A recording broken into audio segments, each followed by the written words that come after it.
creiamo poi... Non si attacca. No, non si attacca.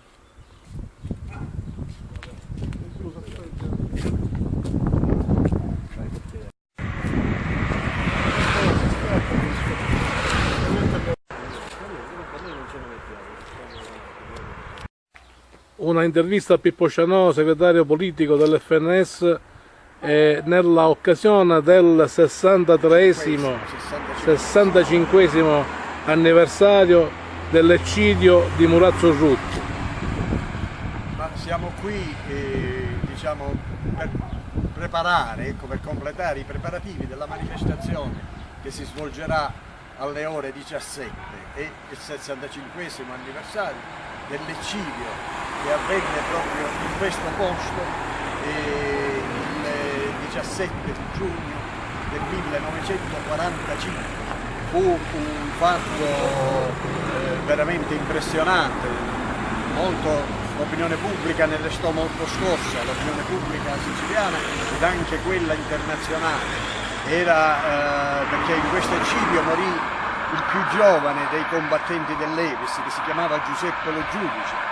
Morì Carmelo Rosano, laureando in economia e commercio, che quel giorno compiva proprio 22 anni, e morì soprattutto il comandante dell'Evis, dell'esercito volontario per l'indipendenza della Sicilia, che era Antonio Canepa, che usava lo pseudonimo di Mario Turri ed era docente di scienze politiche presso l'Università di Catania e aveva soltanto 37 anni.